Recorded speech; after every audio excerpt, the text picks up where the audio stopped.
you consider yourself normal? Then this is not the show for you. Please go somewhere else. This is WYRD. If it's getting weird, it's got to be the Weird Mountain Gals show.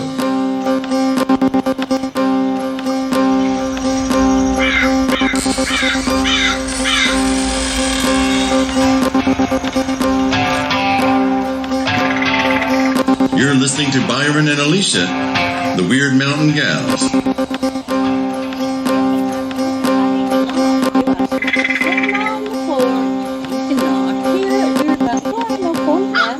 I can knock right here. Knock, knock, knock. There I knock. Well, I'm getting so blind. I was sitting here going, well, I can't really. And it's because it was upside down.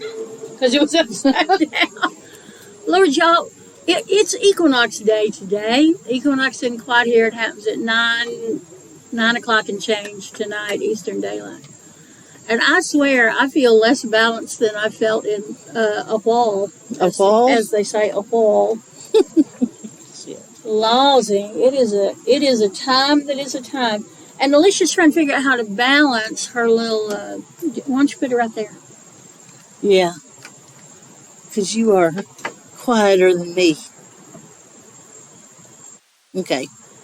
Yeah, see how it picks me up and I'll be all... And it doesn't pick me up at all. It picks me up the same way.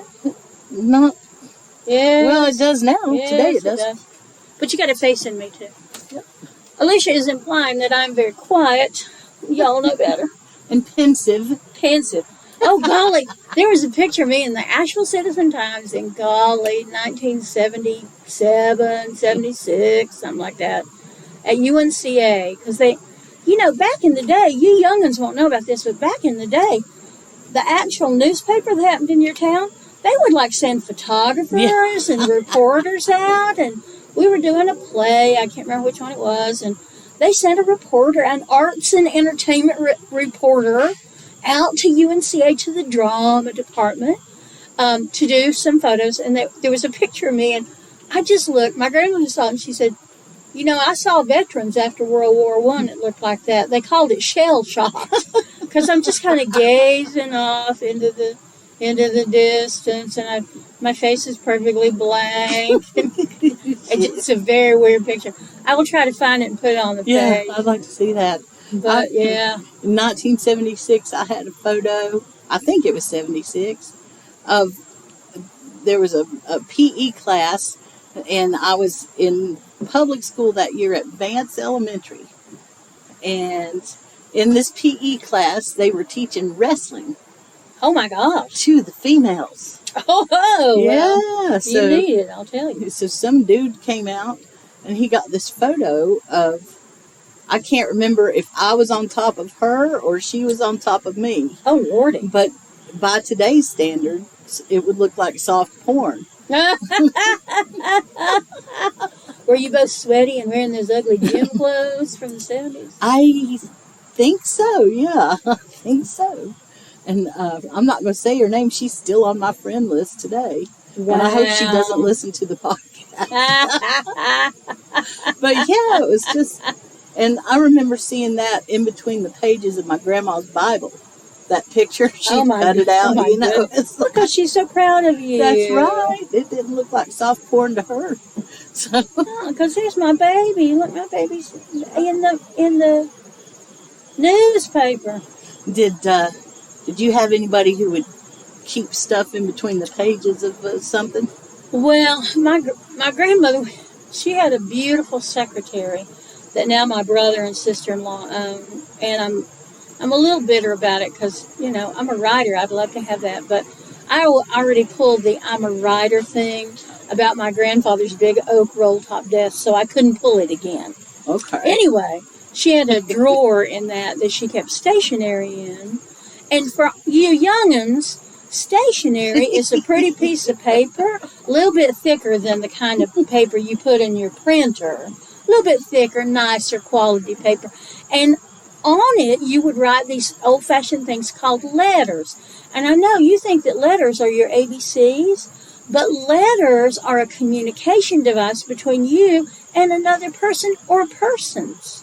And that stationery, that piece of paper, would be folded up and put into an envelope, and a stamp would be put upon it, and the post office would deliver it to its recipient. I know, it's shocking to think of, isn't it? It is. How All the work involved. Oh, when I couldn't just send a text. That's Anyway, she had a big drawer that had her good stationery in it, and in it was just, she would just cut stuff out of the paper and just put it in the drawer, not in any kind of order, so that after she died and we were cleaning some stuff out, there was just a big pile of, fools' names and fools' faces, and that was me in public places. I've been surprised at how many little articles or mentions in the paper I've had through the years. It's crazy. It is crazy, yeah. But and I know this because of my kinfolks who had cut it out and put it in between the pages somewhere. Yeah. And then I come across it when they pass away. And you go, Oh, well, yeah, I guess so. Oh. Did you, and you may do this right now, do you ever, get a recipe and then put it in between the pages of a recipe book? Well, I put it in the front of my big, I got a big beat-up red, I think it's a Betty Crocker cookbook. Oh, a notebook? Oh. No, it's a cookbook that I've had since high school. So, Joy of Cooking? No, I think it's the Betty Crocker. Okay. And it's got stuff taped on the inside, like the flyleaf in those inside pages. It didn't have anything. So it's got recipes taped in there that I've cut out of things. And now when I find stuff, sometimes I tuck it in there. I've also got a little recipe, one of those old-fashioned recipe 3x5 containers, boxes. the little boxes. I've also got one of those. It just depends on the recipe. What was that thing back in the 70s? It was some program that you could get, and every month it would mail you some recipe cards. Ooh. And if you subscribed to it, they would send you the recipe box to put it in. And that was a big deal. I do remember that vaguely. I wish I could remember the name of that program. Maybe some of the listeners will remember that. Yeah, maybe some of y'all had that, or your mama had that. Yeah. And my family was big about sharing recipes with each other. Oh, yeah. So they would try something and take it to some kind of family gathering, or, somebody be over to the house to eat, and they go, oh, this salad or this dessert or whatever. I was thinking the other day about starting a brandied fruit, and then you pass it around. You've got to pass that around. That's good stuff. Here we are. Welcome to Wyrd Mountain Gals, because we're talking about food. We again. are. What are you having for supper tonight? Let's just go with it. I'm not making supper tonight because I'm going to the Shiloh Community Garden is having a big old equinox thank you dinner for people who have volunteered down there. Nice. So we're going to go down and see some of our garden buddies and eat us some food and, do all that stuff. So it'll be fun to not make supper. Yeah. Yesterday was grocery store day, so I've got a refrigerator full of food now, and now we're going to be gone and out, and I'll open the vegetable drawer and go, oh, sweet Jesus. The Brussels sprouts, I forgot all about them. Oh, man. Oh, my gosh, I want to rant for a minute. Go. Not like the whole podcast didn't one of us ranting. And sometimes both of us at the same time ranting.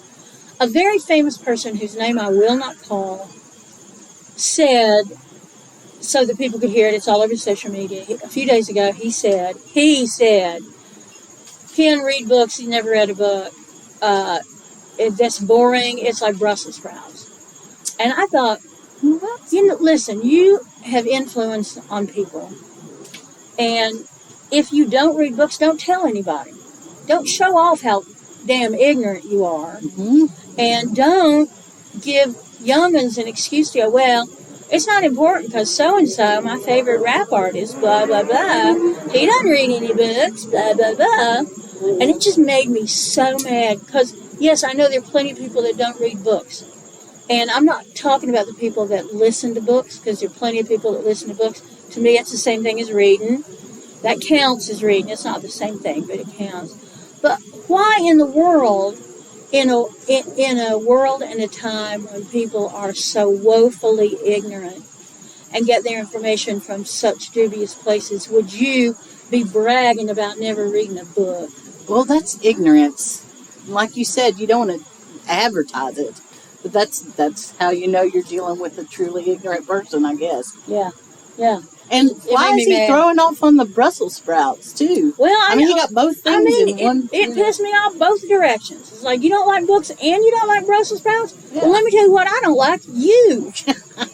Because I get way more from books and Brussels sprouts than I do you mouthing off on social media. What a legacy that is. I Yeah. told people Oh my not gosh. to read. I told them not I encourage people not to read books. Don't bother banning them. Just don't read them. That's the way to go. Golly bum. And my grandfather would have had a field day with that story. He I don't understand it.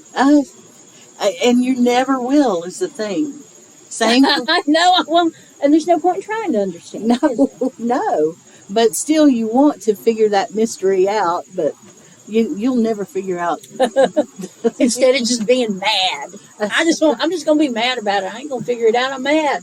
Okay, you could be mad. Well, it can't last long because look at this beautiful day. I know. Y'all are hearing the wind right now. I wish y'all were here to see this. And it sounds like somebody is in the kitchen frying bacon, but it's the oaks falling out of this old oak tree. The acorns? Yeah, And what did I say? The acorns falling out of this oak tree. And the occasional walnut hitting the tin roof or something. Hitting my car. Man. Yeah, the black walnuts. We're up to our knees in black walnuts. Acorns, too. I tell you, for my mother-in-law's Christmas, we got her one of these hand-cranked walnut splitter kind of things. Ooh, for black walnuts? Yeah, for black walnuts. Oh, nice. And you just do this, and then you do this, and then, you do this other thing. And voila. And I brought her some black walnuts from here. And then I brought her some more from here. And then she said, please don't bring me any more. She was black walnutted out. Golly. I've been wanting some zucchini bread.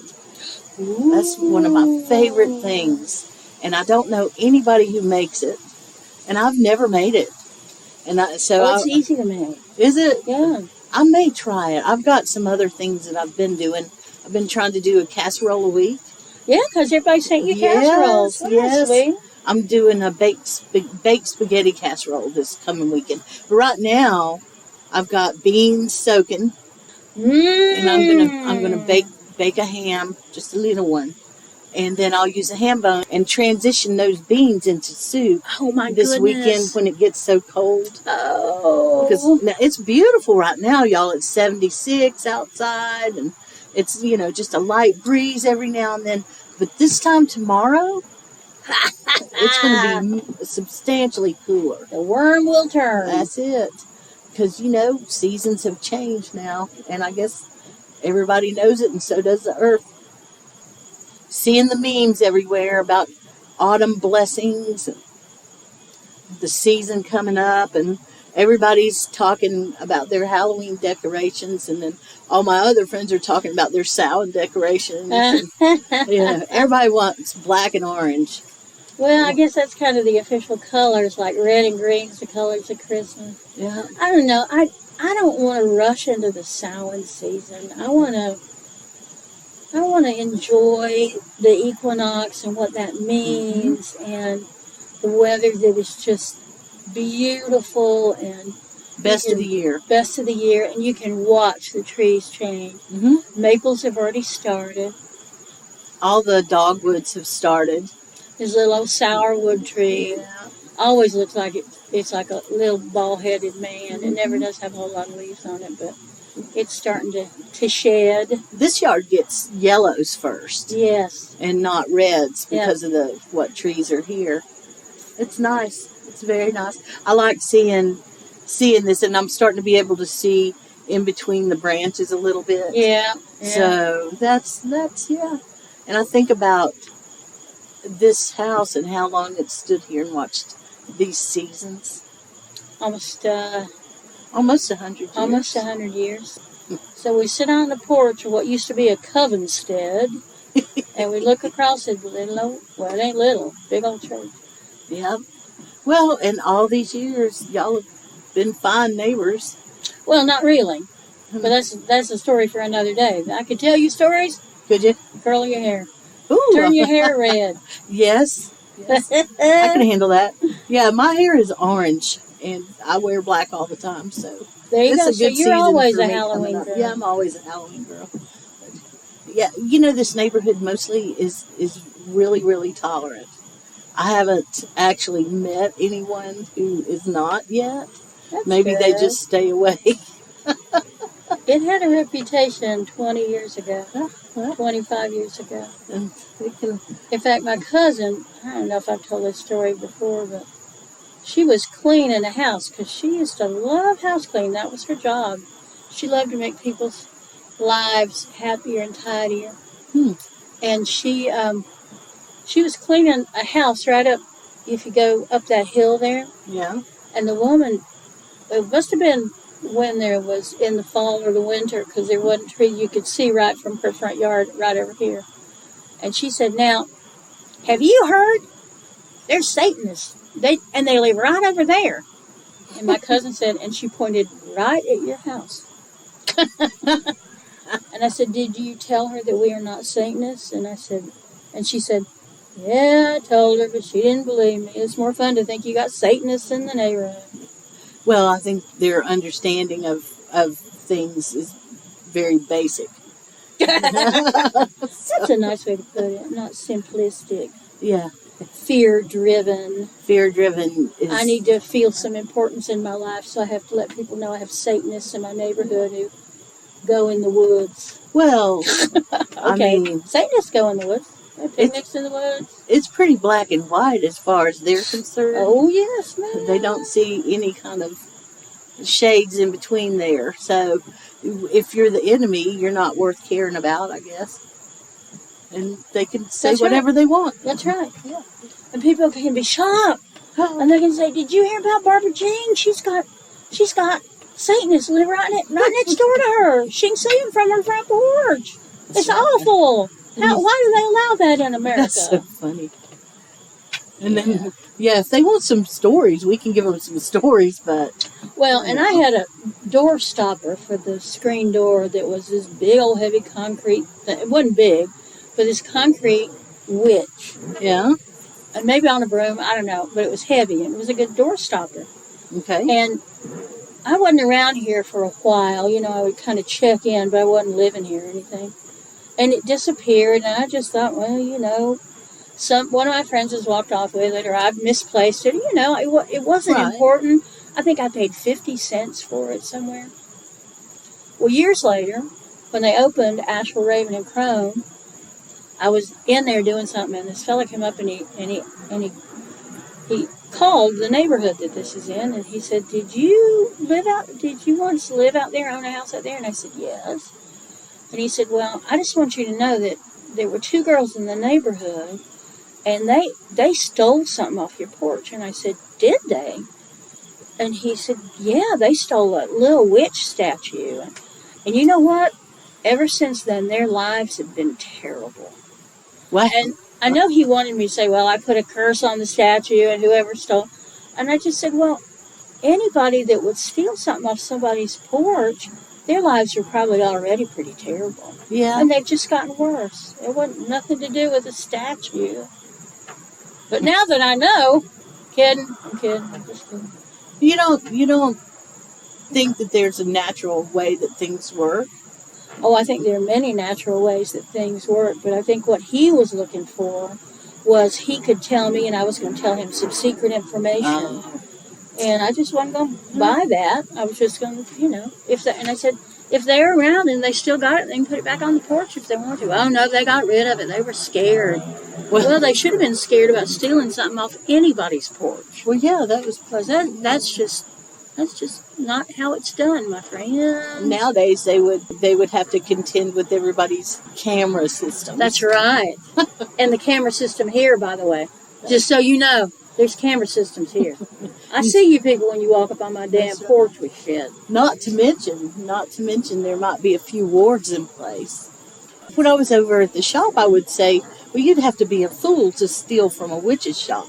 People do it, though, all the time. Yeah, well, there's a lot. Just goes to show you how many fools there are. There's a lot of them. But you really would have to be a fool to do it here. I mean, wouldn't you think? We've seen some examples of people who... We have, indeed. You just would have to be... I don't know, and it's not even worth talking about on a beautiful day like this. I know. When the acorns are filling up the yard and the neighbors are walking their dogs. It's so beautiful day. Let me bring something up to you. Yeah. Now, this is our season, I know. And I love to look at the weather, see what the weather omens are. I can't make any sense out of it this year. Really? I mean, it looks to me like it's either going to be a horrible one or it's not going to be too bad. What kind of omens are you reading? Well, I'm looking at, like, the thickness of the apple skins. I do look at the woolly worms, but that's more in fun as anything, you know. But the holes on the acorns and the onions and stuff when I know that they're local. That's kind of what I'm looking at. Now, what I didn't do is write stuff down in the calendar for the previous months. Oh, I know you probably The did. fog of how many fogs of August. I did not write that down because I wasn't here much in August. No, you were not. And also because it hadn't worked in the past. It hadn't worked since before COVID.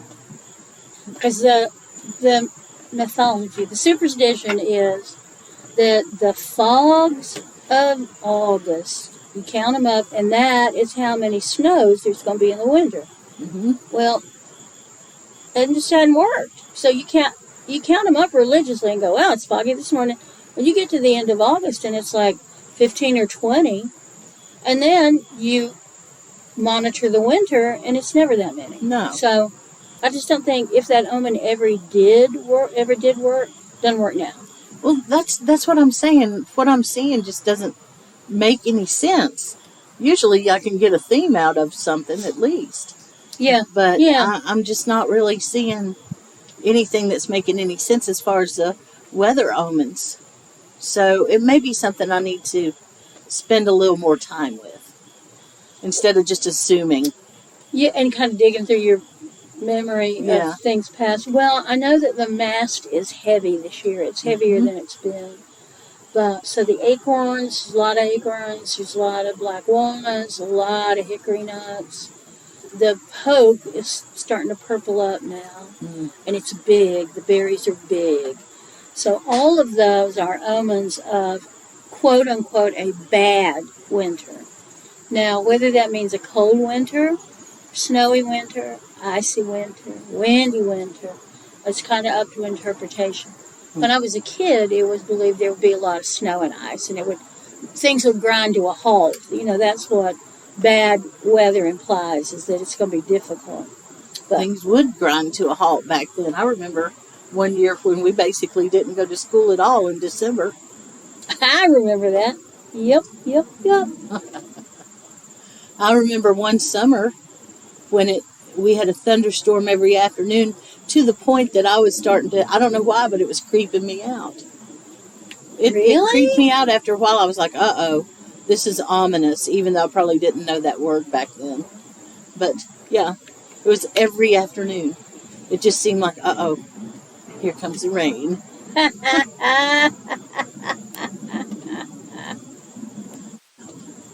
You can count on it.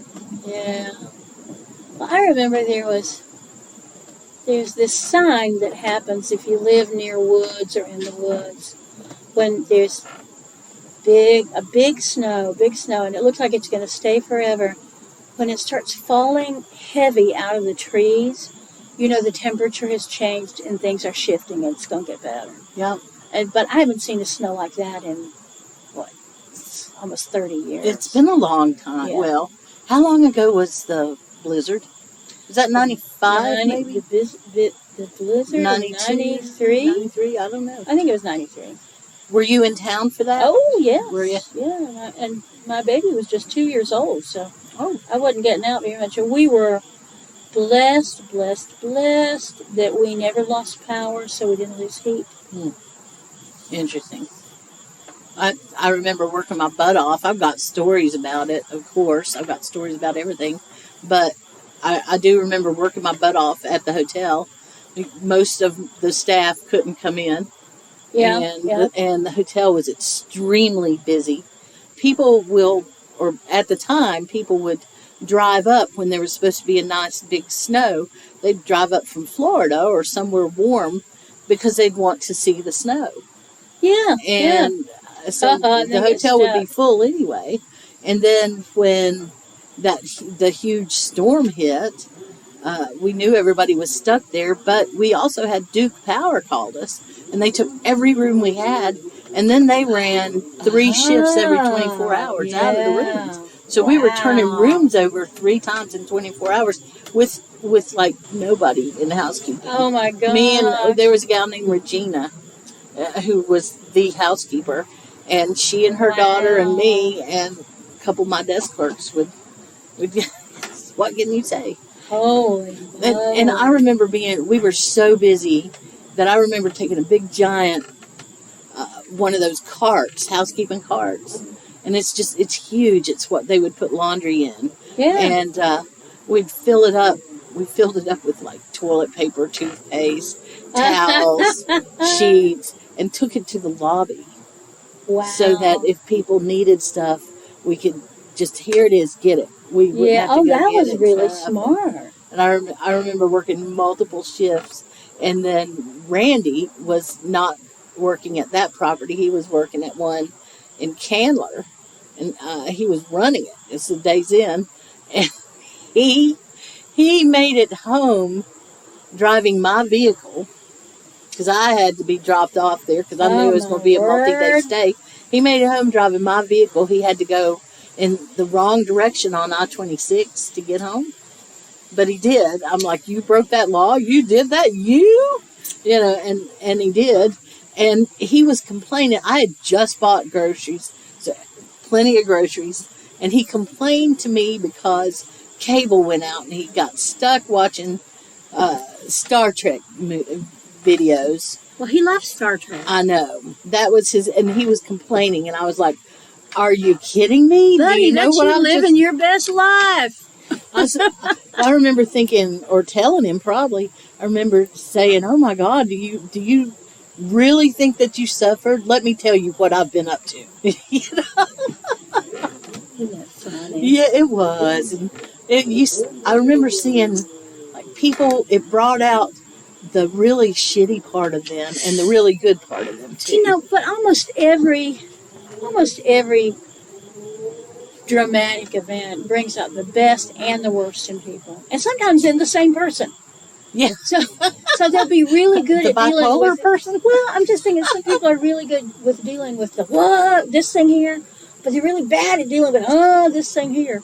So they can be both, wonderful and terrible at the same time. But yeah, you're right about that. I remember my friend Donna told how they lost power at her house, but she had a gas stove, and they just cooked for days. Wow. And all their friends got over there somehow, walked or, rode a pony or whatever. And they all were just bunked down wherever they could be in her house because it was warm, and they cooked everything in the house. Nice. Beans and soup and all that. Oh yeah. Well, not me. I didn't cook anything. We didn't have a restaurant there. We had one of those little hotel continental breakfast areas, Yeah. So very limited kind of food there. And we had to lock it up because people were coming in and just... Because they were starving. Because they were afraid they were going to starve. Oh. Yeah, and they weren't willing to... It's, that meme I put out the other day about thinking that you're about to run out of pizza, the person who takes one piece because of that versus the person who takes 3 pieces because of that, the 2 different kinds of people. Yes. Man, did we see that. And my youngest little brother was working there as, I think he was the night auditor at the time, and he and I wrapped a rope around us, like around our waist, Ooh. and we took 2 big, giant, heavy bedspreads with us, and we had talked the guy who ran the Winn-Dixie into dropping off. He said he wasn't going to stay, and he was just going to take some cases of peanut butter and stuff like that, and he threw them down at the gas station. Wow. And just dropped them off there, and then he went on home. And we had to get down the hill So that's why, and it was during the worst part of the storm. And I remember we tied that rope around each other, and I was so glad we did, because right off the bat, I stepped off the side of the road, and I went down about 6 feet. But it didn't hurt because I landed, you know, it was snow. Right. So, like, okay. That was crazy. And then when we made it to the bottom of the hill, I remember the storm was just raging on, and I was holding on to one of the gas pumps because the wind was so bad. Oh my gosh! And we got those cases of food, and we put them right on the bedspreads, and then we drug them up behind us. Because, I mean, it was a lot of food, and so nobody needed to be freaked out about, can they get one of their pecan rolls or some crap like that. I gotta tell you, though, being a person who deals with the aftermath of food insecurity, because I don't have food insecurity right now, but I did for a long, long time. I get how you could panic. I understand it completely. Yeah. I know. I know. It makes it hard. It does. It does. It made us have to do that. You know, have to lock up the pecan spins. And those things are gnarly anyway. Oh, yeah. I know you know what they are. You stay in a lot of hotels. I do. And I'm telling you, that whole, continental breakfast thing, I appreciate that there's something there, because they don't have to do that. I've stayed at hotels that don't offer any of that. Yeah. And they'll have maybe some coffee in the lobby, so you can have some coffee before you head out. But so I appreciate the effort, but for the most part, it's never anything I can eat. And I am a person who will eat just almost anything. However, I will not eat a boiled egg in a hotel continental breakfast, because who knows when that was boiled? Who knows how old it was when it was boiled? I don't know any of that, and an egg on my stomach will do some draconian things. And then the other thing that they always have that I love to watch people do, but I don't eat them, are the waffles. You pour the waffle stuff in, you press it down, then you turn it upside down, and it just seems so complicated and magical. But I never do it because I don't really eat waffles. I don't care for them either. And I felt like we were lucky because we didn't have anything like that. Our breakfast was very basic. Did you have those things of cereal that you opened at the bottom and the cereal comes out? We had those things that's here. We also had the cow bladder, the udder full of milk, and it had like a tube. And so the milk guy would come in and he would put it in this machine, and it worked just like a soda machine, except it would dispense milk. Huh. And they were I wish I could see the bags. look. I'm looking at her like an udder. You brought an udder? Oh, I used to call it that. It was like, here, go get some of that bladder milk out bladder of the milk. Ooh, bladder milk. So, and I appreciate that there's coffee, and sometimes there's yogurt, and I shouldn't eat yogurt because I've got a dairy allergy, and so it makes me all snotty and mucusy. But sometimes it's not. I can get a bear claw or some white bread toast or banana. Something else that I really don't eat very often. I do like it when I can get a banana and they have those little things of peanut butter, because I love peanut butter bananas. Me too. I like apples and peanut butter. I do too. I love that. That's one of my favorite snacks. I'm laughing, y'all, because I'm looking past Alicia and she keeps looking at me like, what? I mean, I think she's looking at me like, what? She's got her sunglasses on. I do. So I don't know how she's really looking at me. But our friend, Freddie Mercury, is over there in the bushes. I don't know what he's doing, but I know he's up to no good. Oh. And probably he's just hanging around like, why are those women on my porch? Why don't they go so I can sit in my good sleeping chair? When he's over on that side, he's hunting. He looks like he's hunting. Mm-hmm. When he's on the other side, he's pooing. So he doesn't poo where he hunts. No. I think that's pretty wise.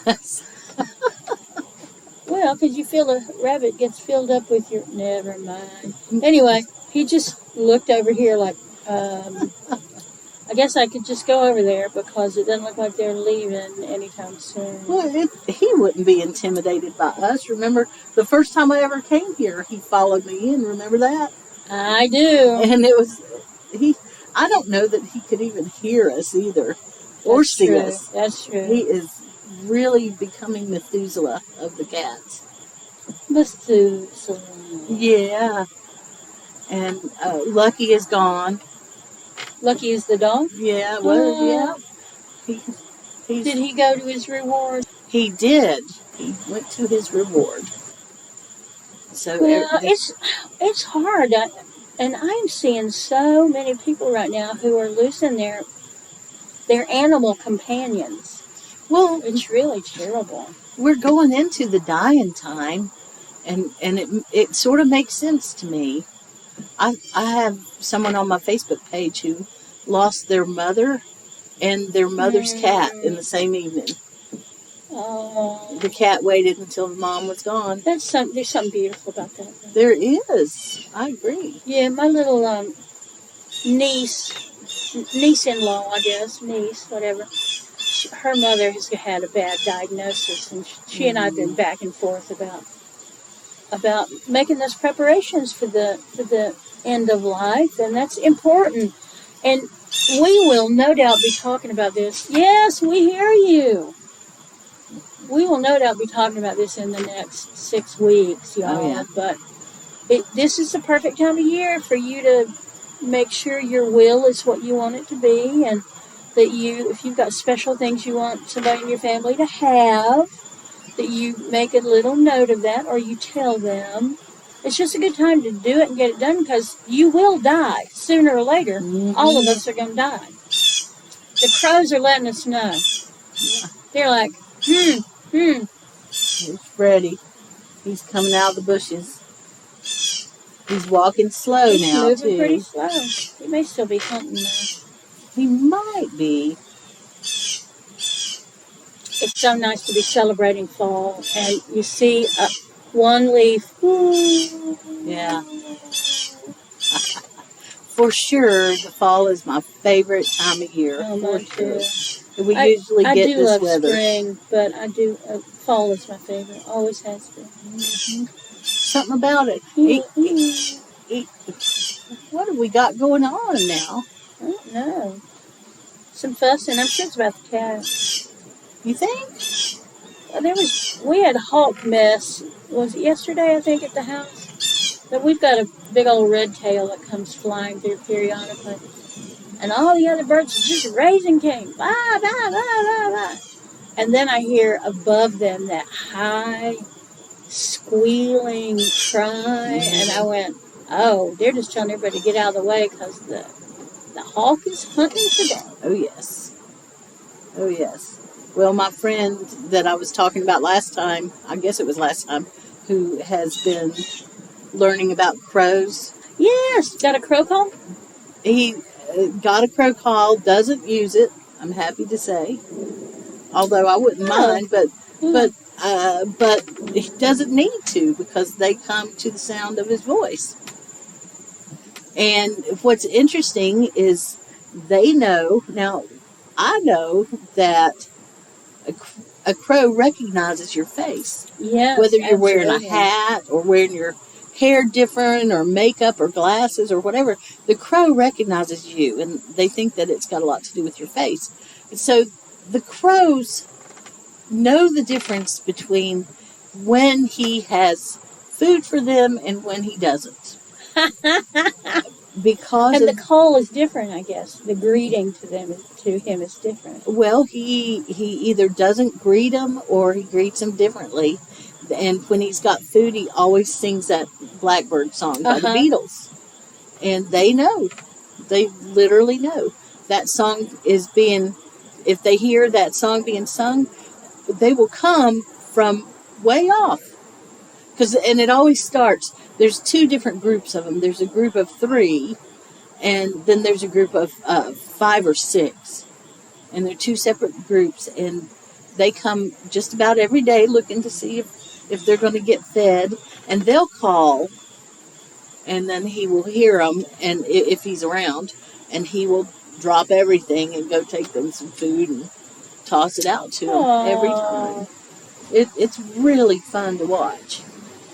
Watch out, Freddie. I saw he was walking out this way. Yeah, he went back over across the road. to his house. Oh, he must have decided that it just wasn't worth the effort. He wasn't going to come over here where we were to disturb him while he wants to take a nap. Like if once he's asleep, he doesn't know what the hell is going on. I have walked up here and come all the way into the place, and he didn't even know I was here. So when he goes, he goes. He does. Yeah. But he didn't know if he could fall asleep with us talking. Yeah. Those damn women talking. All right, so we probably ought to start wrapping it up, I guess. Oh, that's right, because we're not doing a Zoom, so nothing's going to warn us. No. You got We could sit on 9 the more porch all minutes. afternoon. We could. I don't think that'd be so bad. Except I'm looking at those dark clouds coming up out of the southwest.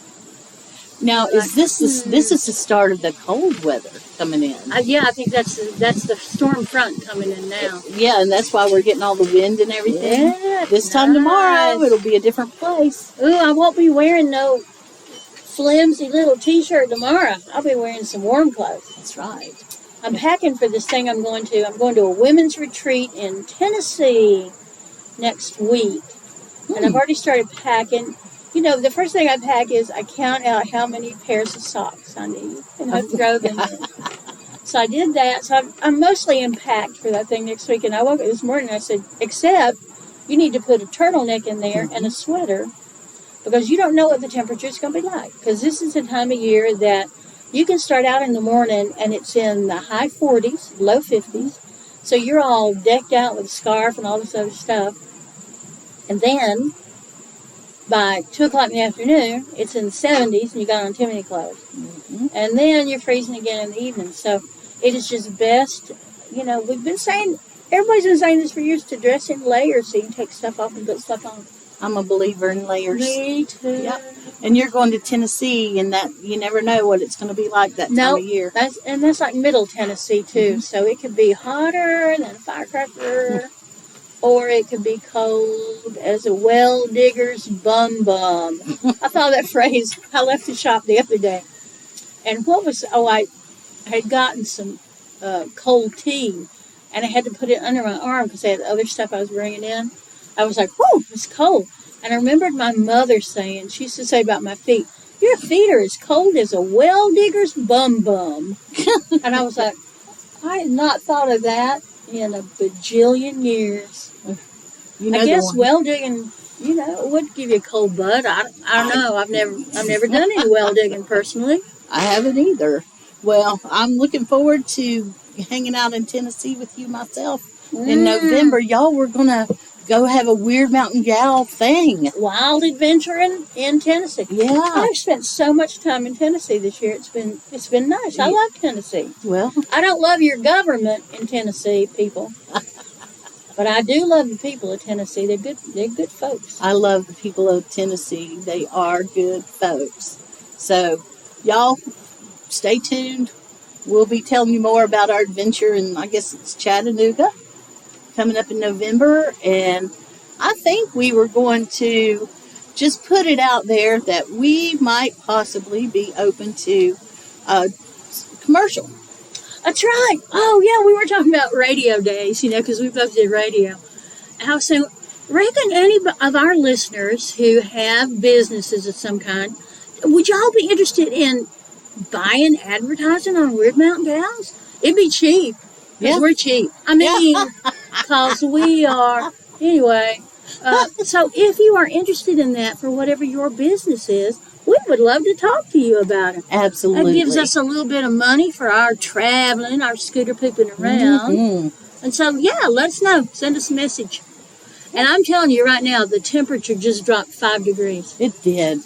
Well, let's hang up on this and let's go live. That's talk right. about it right quick. We're going to go live. It's going to be great. All right. Y'all will see the live before you ever hear this. But thank you, as always, for listening. Yes. We appreciate you more than we ever really say. But we really do appreciate you. Love you so much. Yeah. And hey to the weird ones. Hey, weird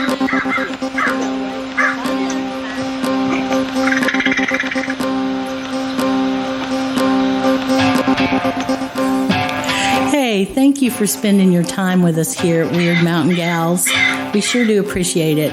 I know time is the most important thing we have. So I promise that if you take your time to listen to us, we'll take our time to continue to be weird. Many thanks to Sunslice Records for all the help. We couldn't do it without you, Craig. Check out our social media for information, community, or a few laughs. WYRD Mountain Gals.